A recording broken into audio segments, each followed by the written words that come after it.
Un appel pour le climat à 5 mois de la conférence mondiale qui se tiendra toujours à Paris. Nicolas Hulot devait être notre invité pour cette interview vérité, mais c'est vous qui... Personne à l'antenne. Ce matin, il est introuvable. C'est pourtant sa journée. Voilà des mois que Nicolas Hulot prépare ce grand rendez-vous, le sommet des consciences. À Paris, il a convié des représentants du monde entier pour tirer l'alarme sur le climat. Ses premiers invités arrivent, mais toujours pas de Nicolas Hulot à l'horizon. Kofi Annan patiente sur le perron et le président Hollande est attendu d'un instant à l'autre quand enfin il débarque en courant. Bonjour. Juste avant. Juste après, parce que je suis arrivé en retard, désolé. Je suis déjà un peu en retard.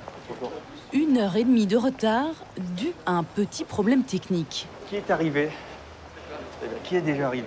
Celui qui veut éveiller les consciences ne s'est tout simplement pas réveillé. Je me réveille par le téléphone, moi. Et mon téléphone est tombé en panne. Personne ne pouvait me joindre. Bonjour Nicolas. Bonjour Paul. Bravo pour ton réveil. C'est sympa. On va essayer. Il est là juste à temps pour saluer son ami le prince Albert de Monaco et Ségolène Royal qui vient d'arriver. On va peut-être se tourner vers les... Se tourner vers les caméras et les photographes qui patientent depuis un bon moment. Ça va bien. À côté de la ministre, lui, l'homme de télé, passerait presque pour un amateur. Pourtant, c'est lui qui offre ce jour-là au président un joli cadeau. Les élites religieuses et politiques de toute la planète réunies à 5 mois de la COP21 pour une grand-messe climatique. On utilise un vocabulaire ou des mots qui, je ne pense pas, soient communs dans ce type d'hémicycle, et notamment un mot que j'aurais presque hésité à prononcer, qui est le mot « amour ». Je voudrais simplement vous dire que... Un discours sur l'amour que, bien sûr, tout le monde applaudit. Nicolas Hulot, ou l'homme des bons sentiments. Est-ce que c'est pas la bonne conscience du président, la bonne conscience du monde, la bonne conscience du gouvernement? Oui, on pourrait réfléchir à l'infini, mais une bonne conscience, c'est aussi une conscience qui réussit. Bon, en tout cas, moi, dans mon travail, qui est de faire réussir la COP21, c'est quelque chose qui va m'aider. Mais beaucoup d'écologistes le voient plutôt comme un alibi, la caution verte de François Hollande. On ne peut pas dire qu'on ait une politique révolutionnaire sur le plan de la transition énergétique. Alors bien sûr, il y a la loi qui apporte des éléments nouveaux, mais enfin, c'est pas la révolution. Ça veut dire que l'influence de Nicolas Hulot sur le gouvernement, on peut en douter? Je ne pense pas que ce soit vraiment là qu'elle se passe. Je pense que c'est plus au niveau international qu'au niveau national. Enfin, en tout cas, je ne la vois pas vraiment. Une planète en carton-pâte, fabriquée par des enfants, et un chant africain pour la paix. C'est le style Hulot. Il aime entraîner tout le monde dans sa danse. Il réussit même à faire swinger Laurent Fabius. Mais pour quel résultat? À quoi sert vraiment Nicolas Hulot? Bravo. Depuis 20 ans, il est celui qui murmure à l'oreille des présidents. Ami de Jacques Chirac, jamais très loin de Nicolas Sarkozy, il a ses entrées à l'Élysée. Aujourd'hui, il a même été embauché par François Hollande. En 2012, l'écolo préféré des Français a été nommé envoyé spécial pour la protection de la planète. Il a un titre et des bureaux à l'Élysée. Il a même 2 conseillers diplomatiques à disposition. Mais il a refusé le salaire. Nicolas Hulot a fait le choix d'être bénévole. Ni droite, ni gauche, il veut garder sa liberté de parole. Quand on a accès à l'oreille de hauts décideurs, ça serait une faute professionnelle que de s'en priver. Dès lors, encore une fois, que les frontières sont bien établies, qu'il ne doit pas y avoir d'instrumentalisation, mais il doit y avoir une forme de mutualisme, c'est-à-dire d'échange à bénéfice réciproque. Bénéfice au sens servir ma cause comme servir les intérêts de la nation. Qui est donc ce drôle d'animal politique? Cet acrobate qui a toujours refusé de s'asseoir dans un fauteuil de ministre, mais aspire au pouvoir. Le nouveau Monsieur Climat de François Hollande est-il vraiment utile?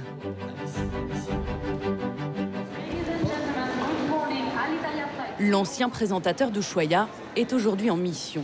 Son rôle, sensibiliser l'opinion publique sur l'urgence climatique. Cap sur l'Italie pour prêcher la bonne parole. L'émissaire du climat a été appelé par les voix du Seigneur. Éminence, moi aussi. Merci pour votre présence. Merci pour l'engagement de l'Église sur ces sujets-là. On entend maintenant d'une manière très très forte la voix de l'Église sur ces sujets-là et je peux vous dire que dans ma mission, ça nous aide beaucoup. Voilà. Le cardinal Ravasi est un des proches conseillers du pape. L'envoyé spécial ne le lâche pas d'une semelle. Il sait que le pape François est en train de finaliser son encyclique. Pour la première fois, cette lettre aux croyants est consacrée à l'environnement, alors Nicolas Hulot part à la pêche aux infos. Donc nous attendons avec beaucoup d'intérêt la sortie de l'encyclique. Ah oui, oui, oui. Donc c'est la semaine prochaine, oui, je crois. Oui, la semaine prochaine. Invité par le Vatican pour donner une conférence publique, il va tenter d'apporter sa touche et pourquoi pas d'influencer l'œuvre du pape. Bonjour. Enchanté. Pour convaincre en terre italienne, il se sert d'un sujet d'actualité. Ici en Italie, ils voient arriver des vagues de migrants. Il y a beaucoup de réfugiés politiques. Mais dans ces migrants-là qui tentent, au risque de leur vie, de traverser, il y a probablement aussi d'ores et déjà des réfugiés climatiques. Et demain, il y aura des millions de personnes qui auront à se déplacer parce que leur sol, leur terre ne sera plus habitable, parce que le désert a avancé, parce qu'il y aura eu des événements climatiques. Voilà. Donc simplement, moi, mon rôle, c'est de faire de la pédagogie, c'est de faire en sorte que chacun prenne sa part dans cette mobilisation et qu'il comprenne que ce n'est pas une option, c'est une condition. Il a 2 heures pour toucher le cœur des croyants. Sa cible, le cardinal juste à ses côtés. Alors l'évangéliste du climat laisse parler sa foi. Quand je suis dans le désert et que je vois le soleil se lever, je crois en Dieu. Quand je suis sur l'océan et que je vois l'onde d'un dauphin, je crois en Dieu. Quand j'écoute Mozart, je crois en Dieu. Mais quand je regarde aussi ces hommes, ces femmes et ces enfants qui viennent mourir au sud de l'Italie, je me dis simplement où est Dieu? Et donc, j'oscille, je doute. Mais l'avenir probablement m'éclairera.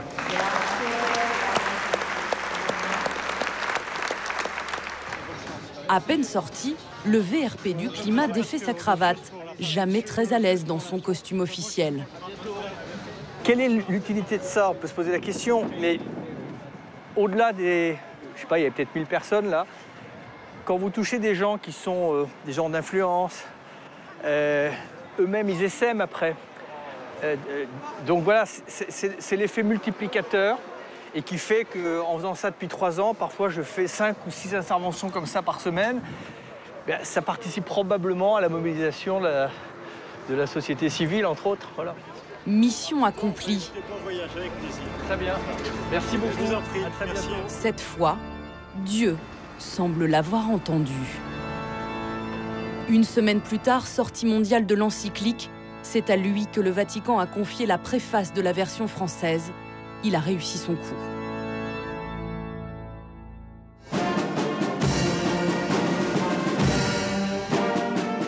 Mais il y a des jours où Nicolas Hulot ne sert pas à grand-chose. Cotonou, au Bénin. Accueil en fanfare, mais ce matin, ce n'est pas pour lui qu'on déroule le tapis rouge. François Hollande est en visite présidentielle. Il est là pour parler sécurité, contrat, mais aussi climat. Alors il a demandé à Nicolas Hulot de l'accompagner. Monsieur le Président de la République française, la protection de l'environnement, ce n'est pas l'affaire des riches qui voudraient simplement que la planète soit plus belle pour y faire leur tourisme. Non, la protection de l'environnement, c'est l'affaire de tous. Et nous sommes tous concernés. Merci. Vive le Bénin et vive la France. Il y a du Hulot dans le texte, mais aujourd'hui, il n'a pas son mot à dire. Aucun discours prévu. Il se retrouve noyé dans la délégation française, au milieu d'une trentaine de chefs d'entreprise venus faire affaire. Au Bénin, l'écolo joue les plantes vertes et il n'aime pas vraiment ça. Ça vous plaît ce genre de... C'est même pas la question. Ça fait partie du job. La star du jour, c'est François Hollande. Sur la scène, pas de place pour deux. Le chef de la COP21, c'est bien le président. Il est certes le représentant de la France, mais il n'est pas le représentant de l'État français. Il porte une parole, il porte des messages qui sont les siens et qui sont aussi utiles à la France et à la conférence sur le climat. C'est pas lui le négociateur. Le négociateur, c'est ceux que nous avons désignés. C'est aussi Laurent Fabius qui va présider la conférence. Mais c'est pas les négociateurs, il n'est pas dans l'ONU. Mais il est un acteur de la prise de conscience et la prise de décision. François Hollande poursuit sa tournée africaine en Angola. Nicolas Hulot, lui, déclare forfait. Il décide de rester 2 jours sur place, au Bénin. Sur la lagune de Cotonou, il troque son costume officiel pour un gilet de sauvetage. Et même dans cet accoutrement, l'ex-aventurier est bien plus à l'aise. Rien ne m'ennuie, moi. Pendant 25 ans, j'étais dans des situations tellement ridicules qu'une de plus ou de moins. Il vient cette fois constater les dégâts du changement climatique. Devant lui, le plus grand marché d'Afrique de l'Ouest, mais aussi le plus grand bidonville du pays. Les berges sont comblées par les déchets du marché. Et là, Nicolas Hulot a perdu le sourire. Quand on parle de déplacés climatiques, même si ce terme n'est pas reconnu par les instances internationales, on n'est pas simplement des gens qui quittent leur pays, vous avez simplement des migrations internes, des gens qui vont quitter des zones rurales, qui vont venir buter aux portes des mégapoles, qui ne peuvent plus les absorber. Voilà, donc ça ajoute de la misère à la misère.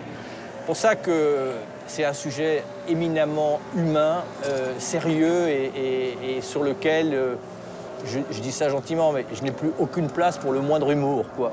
Et encore moins pour le moindre déni. Mais Nicolas Hulot est aussi là pour trouver des solutions. À 1 heure de voiture, il a entendu parler d'un modèle de ferme écolo, le centre Songhai. Tout y est recyclé, pas d'engrais, les sols sont préservés. Plutôt, ils viennent de la région, mais un peu partout le Bénin.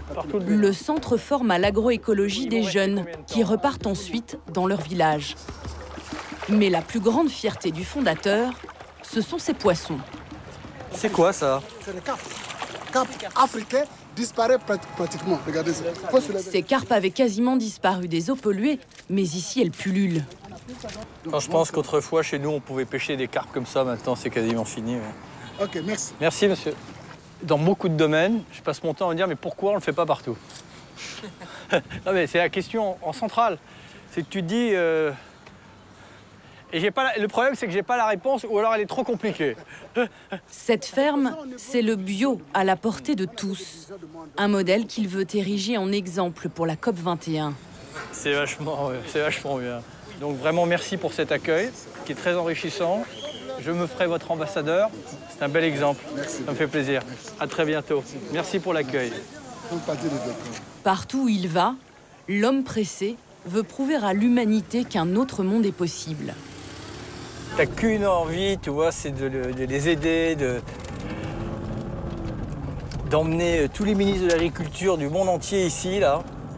Ils feraient le même itinéraire, là. En 2 heures, tu les convertis à l'agroécologie définitivement, quoi.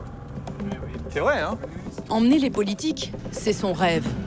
Mais l'homme se retrouve souvent seul. Retour dans la grisaille parisienne. Sur son scooter, électrique bien sûr, il file au Conseil régional d'Île-de-France. Il veut mobiliser les élus sur la COP21. Mais le moins qu'on puisse dire, je me mets là, ça va? C'est qu'il ne déplace pas les foules. J'ai toujours considéré que les régions étaient, je dirais, l'échelle providentielle pour... Ce matin, il prêche dans le désert. Le modèle économique, social et écologique de demain. Et il ressort fâché. Nicolas Hulot, ça fait combien de temps que vous avez ce discours? Et quand vous voyez la salle qui est encore assez vide...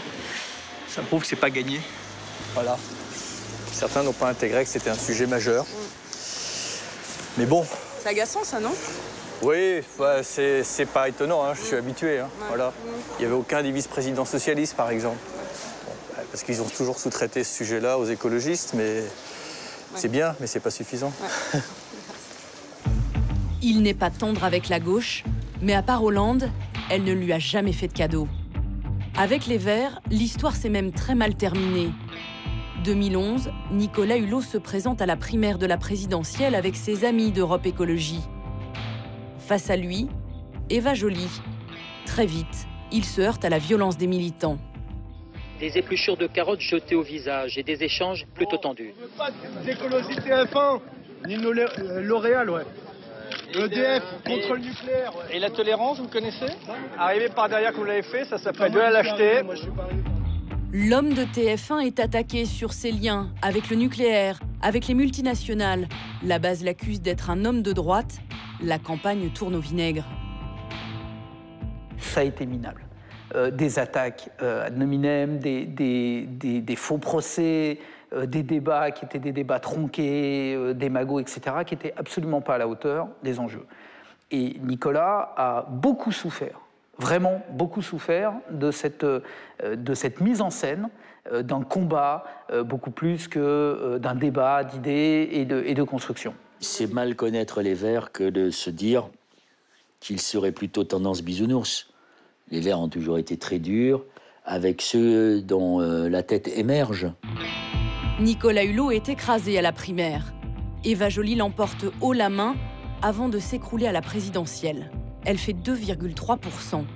Mais Noël Mamère n'a aucun regret.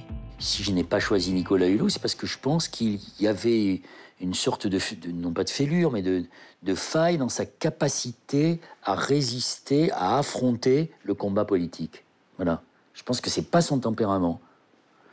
Et d'ailleurs, quand il a perdu la primaire, on l'a plus vu. Dans ces cas-là, l'homme prend le large. C'est chez lui, en Bretagne, que Nicolas Hulot vient panser ses plaies. Face à la mer, son refuge. À 60 ans, il a appris une chose, la politique c'est rude, et pour éviter les coups, il faut rester à sa place. Si vous restez dans votre périmètre d'inspiration, de réflexion, de passeur, de médiateur, tout se passe bien. Si à un moment ou à un autre, il vous prend l'idée de franchir le pas, là, évidemment, le ton change parce que souvent, la politique fonctionne un peu comme un système immunitaire et quand il y a un corps étranger qui pénètre, eh bien, les défenses se mettent en place. Quand il n'est pas en voyage ou à Paris, c'est dans cette belle demeure auprès de sa femme et de ses 2 fils que le globe-trotteur puise son inspiration. Un problème avec sa voile, Flo ? Vous avez tiré le mât jusqu'en bas ? Il se sent investi d'une mission, persuadé qu'il peut aider à bâtir un monde meilleur, un monde qu'il dessine dans son bureau, sa tanière. Ici, c'est votre antre ? C'est le seul endroit où on peut avoir le temps de lire, d'écrire, avec tout le retard qu'on a. Voilà, ça, c'est tout ce que j'ai d'urgent à lire, et là, de moins urgent à lire. Derrière vous, c'est quoi? Alors ça, sont mes compagnons indispensables. Si je les ai pas sur moi, sous forme d'une nageoire ou là, il me manque un truc. C'est tous les cétacés, notamment les baleines, qui m'ont amené honnêtement des moments absolument magiques. C'est-à-dire que dans l'œil d'une baleine, quand elle vous fait grâce de sa complicité, de sa présence, vous lisez non pas un message de... évidemment pas d'agressivité, mais au contraire un message d'amitié, on va dire. Voilà. Au mur, il a affiché ses idoles, Victor Hugo et Nelson Mandela. Voilà des hommes qui vous empêchent de désespérer, qui vous donnent des leçons en permanence. La photo de mon fils dédicacée par Mandela, donc mon fils s'appelle Nelson, à Nelson. Les meilleurs vœux au futur leader de la planète. Donc, il a intérêt à faire, mon fils. Pour l'instant, il est plus intéressé par le surf que de prendre la tête de la planète, mais bon, voilà. Alors, en attendant, c'est papa qui s'en va défendre la planète. Sauf que cette fois, il s'attaque à un géant, l'Inde. La réussite de la COP21 se joue bien en amont. la France a déjà signé des accords avec près de 60 États. Mais au pays de Gandhi, l'écologie est loin d'être une priorité. L'Inde est le 3e plus gros pollueur de la planète. Plongé dans le grand bain de la diplomatie, Nicolas Hulot n'a pas droit au faux pas. Il révise les éléments de langage fournis par l'ambassade. À votre avis, on peut leur dire ça ou... All right. Oui, avec Benatou. La délégation française est venue en force. Elle vient demander aux Indiens de s'engager à consommer moins de pétrole et de charbon d'ici 2020. Cette mission de haut vol est dirigée par Laurence Toubiana, la négociatrice en chef de la France pour la COP21. Nicolas Hulot l'accompagne, chacun son rôle. À elle, les propositions chiffrées. À lui, les belles paroles. En quoi il vous aide justement ? Je crois qu'il faut qu'il y ait toutes les dimensions, parce que d'abord la mobilisation, le plaidoyer, c'est important.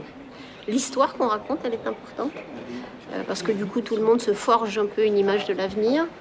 Et puis c'est aussi important de régler les détails. Enfin les détails, c'est des gros détails, hein, mais c'est important de jouer au niveau politique. Il joue plus au niveau de la philosophie, ce qu'il appelle les consciences d'ailleurs. Je trouve que c'est un très bon mot. Le philosophe et la technocrate ont un rendez-vous crucial ce matin avec le ministre de l'Environnement. La partie s'annonce rude. Nicolas Hulot est tendu. Avec 7% de croissance, les besoins en énergie de l'Inde explosent. Le pays prévoit même la construction de 35 centrales à charbon. Un très mauvais signal. Là, on a une demi-heure, hein, c'est ça. Tant qu'on ne met pas dehors. Allez, ce métier, Nicolas Hulot. En rose, le ministre. Les Français ont très peu de temps pour obtenir un engagement ferme. La négociation est confidentielle. Nous ne sommes pas autorisés à filmer. 1 heure plus tard, le ministre indien ressort avec le sourire. La délégation française, un peu moins. De quoi vous avez discuté ? De leur future contribution, de quelle forme juridique ils voient l'accord de Paris. Là, on a discuté pas mal de la forme juridique de l'accord. Les Indiens n'ont rien signé. Il faudra revenir. Alors, nice to meet you, Nicolas Hulot. Ça va ? Les Français sont maintenant attendus au MEDEF local. Et là, Nicolas Hulot va faire du Hulot. Aux grands patrons indiens, il va parler leur langue. Thank you, Mr. Secrétaire Général, and sorry to everybody for my English, who is not at high level. Il maîtrise mal l'anglais, mais il va parler business. Son argument est simple, il y a beaucoup d'argent à gagner avec les énergies propres. Le changement climatique peut être aussi une extraordinaire opportunité économique. Et tous ceux qui investiront en premier sur ce nouveau modèle énergétique seront évidemment dans une place avantageuse pour ce futur marché. Thank you. Le monde sans pétrole et sans charbon, ceux qui doutent qu'on va y basculer, ils n'ont rien compris. On va y basculer. La seule question, c'est est-ce qu'on va y basculer trop tard ou pas? Donc voilà, c'est plus passionnant d'essayer de construire un nouveau monde que de le regarder s'effondrer dans son ordinateur. Le monde est à bout de souffle. C'est son message, son obsession. La COP21 dira si les Indiens l'ont entendu. En 3 ans, il a fait le tour du monde.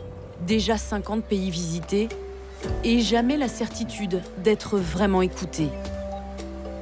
À 2 mois et demi de la COP21, il joue le rôle de sa vie. Mais Nicolas Hulot est un homme inquiet. Est-ce que vous êtes heureux aujourd'hui? Entre les gouttes. Non, mais j'ai des grands moments parce que ma vie ne se limite pas à ça et que je sais m'isoler. J'ai des vies parallèles avec ma famille, mes amis, etc. Et on ne parle pas de tous ces sujets-là.